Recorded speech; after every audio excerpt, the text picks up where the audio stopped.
So before we go out on our overnight camp, I thought I'd give you a look at some of the equipment that I'm taking, and we'll have a look at how to pack it as well. Always remembering that knowledge and skills always trumps equipment. Equipment is secondary to knowledge and skills. The pack I'm using is a Caramore 45 litre Sabre pack with two 12.5 litre side pockets. This pack is quite big, and I really don't need this much equipment or this pack just to go on an overnight hike.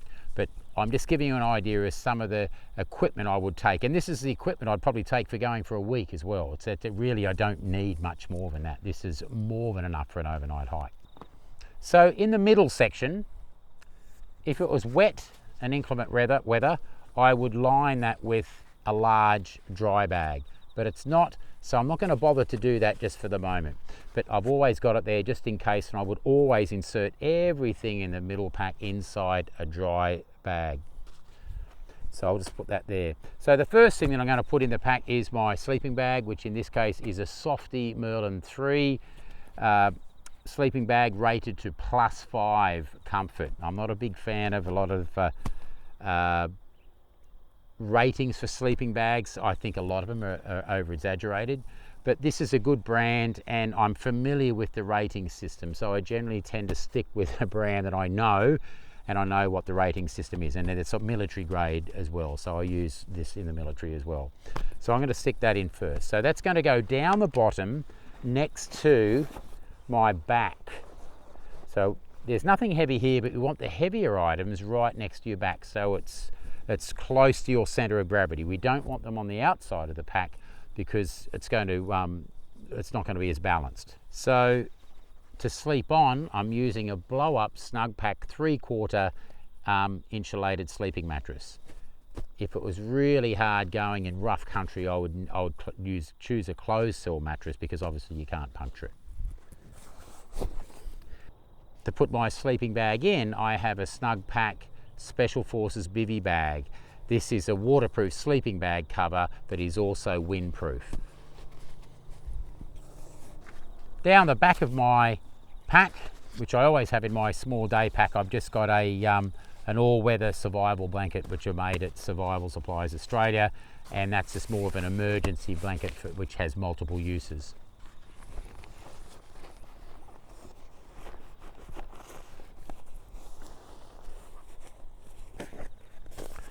Inside that, as I have in my day pack, which is separate to this, and I always have a smaller day pack I can take on small day outings, I've just got an extra woolen beanie, extra pair of wool socks, and a woolen top. The nights are getting chilly, and I've also got a neck buff. And that's in extra to what I'm wearing, and that goes with me all the time, no matter where I am or what climate. I'm going to put my dry bag, which is a 45 litre dry bag, in there as well. Now, other than the clothing on my back, I have just some extra warm gear. Just got a Swazi fleece and a Fjällräven wool teddy, because the nights have been very, very chilly. So I'm going to stick them on. If it was wet, I would put those inside my dry bag.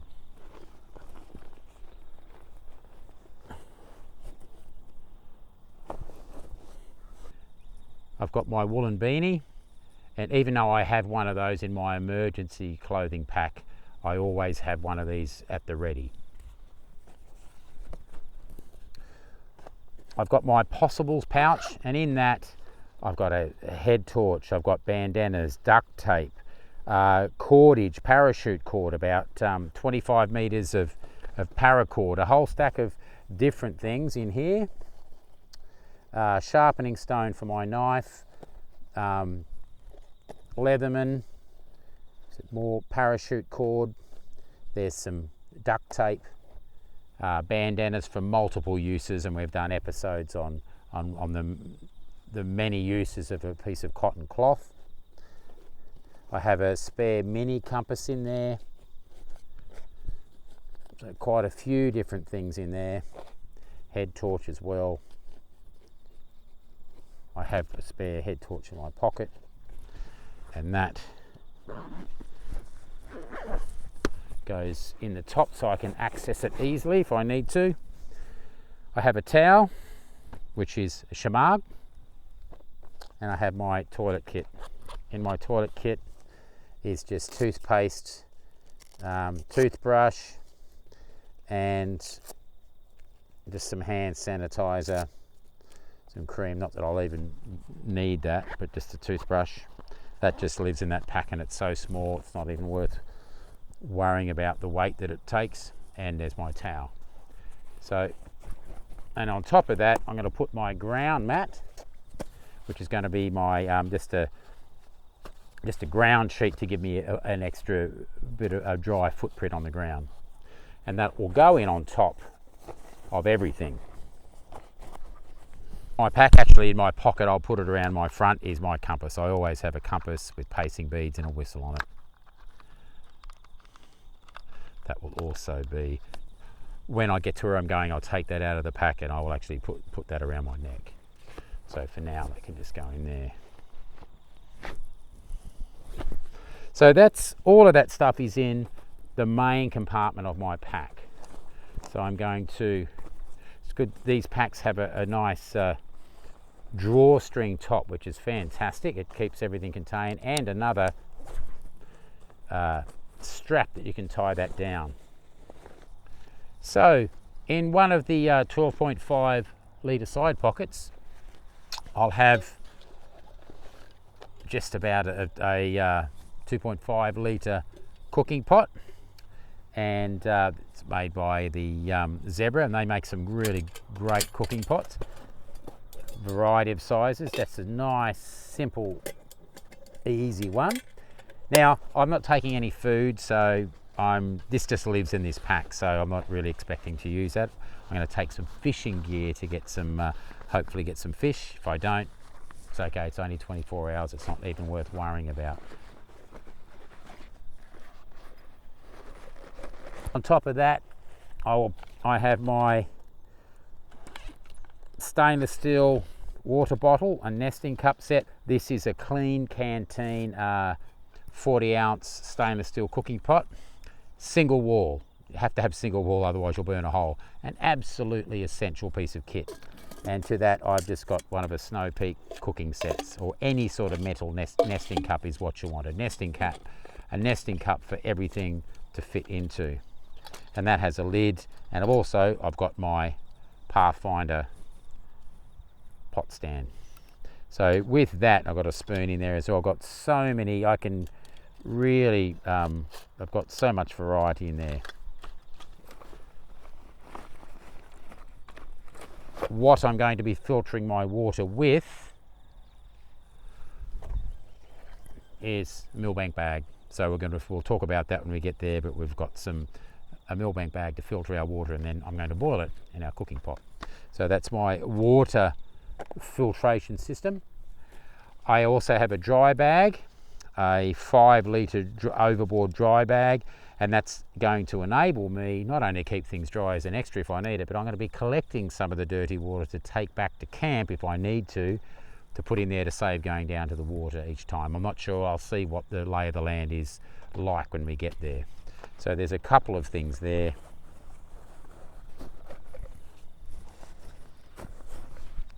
And if I need for extra water to store, I've got a plastic collapsible fold-up bowl, which just tends to live in this pack. So in the other side, I've got my fishing kit, which comes with me all around the world. And in this, I've just got a couple of small hand lines. You'll see this later. I've got a lure on one of them at the moment. I've just got some lures and hooks, some spare line, mosquito head net, and a few other bits and bobs. And that's sort of a great kit, and that sort of comes with me all around the world. So I've got a few things in there, and we'll talk about that when we actually throw a line in. I don't know what's going to be in there yet because I haven't been to the area, but we'll have a look and see. But anyway, that just lives in there, and I've got most of the things I need inside that kit. stick that in the front.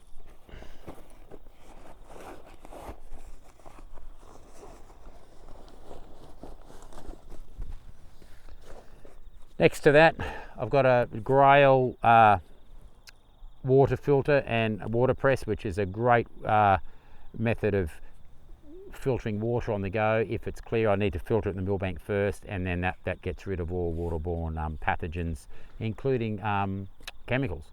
So I can take that on a trip where I can't boil water. So I'll take that in there. So that's probably about 750 mils. So I'll stick that in there. On the other side, I've got my brew kit. In that I've got tea, coffee, a little container of powdered milk, a little thing of honey, so just enough to make a brew. So this can't go out in the bush without having my brew kit. Absolute must to have your brew kit. Great source of morale to be able to make a brew. I have a very small, just a personal first aid kit, and that's just got like headache tablets, that sort of thing, tampons for extra things. We've got a mini fishing kit in there. It's just like a personal med kit, which very rarely ever gets used. And lastly, in that top pouch, we have my poncho, which is a military style poncho.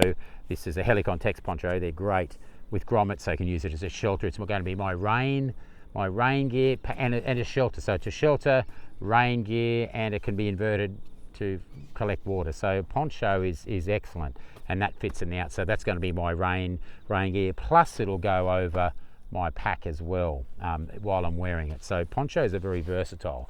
So that's going to be my rain gear, and I tend to cut down on room. That goes in the side of the pack so I can get it out really easily. Now also I have my IFAT kit, which has in that kit, which is I have some emergency bandages, snake bandage, just some other emergency things, and as well as a tourniquet for for anything that's serious, like any serious blood loss. And once again, we do courses on how to use on our TACMed Wilderness First Aid course. That will travel on the outside of my pack so I can get to it in a hurry. I don't want to be rummaging through my pack to get that out. In the very top of my pack, because it's going to be the very first thing I need when I set up my camp, if I've got a Alton's 3x3 tarp, and that's to keep the water off. I generally prefer to travel with a smaller tarp. I usually got the Helicon Tex, but this was what was in my pack, and I forgot to swap it over. So we've got a 3x3, which is a little bit larger than for what I need, but that's okay. That's what we're going to use. And that fits in the top, and so it's the first thing I can get out, and it's very easy to access. So that's everything packed away. So I'm going to do those up now. So I've got a few different ways to configure this. So what I like to do with my IFAT kit is I just stick it on top here. So I'm just going to stick the cable through that, like that. And this allows me to get to these fast if I need to. Medical things, yeah, you don't want them inside your pack. They need to be easily accessible. I normally carry this on my person on the belt, but because I'm carrying the pack, it's actually going to get in the way and run against. So that's why it's not inside.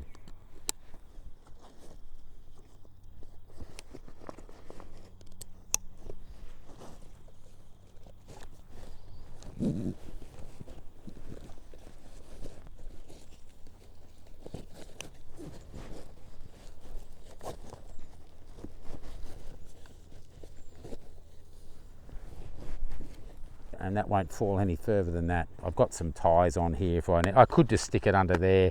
I just like it putting it there because it's more secure. And there we have it. That's my pack. That's what I'm going with. And even though I'm only going for an overnight, that would be good to take for a whole week. There's more stuff there in a week. In fact, that's all I do. The only thing I'd add to that, if I was going for longer, is I'd probably add a couple of ration packs for a week. and then hopefully to catch the rest of my food and drinking. So really, you don't need any more than that. Maybe a different, an extra set of undies and socks and things like that, and that's it. So there's a look at what I'll be taking on this trip.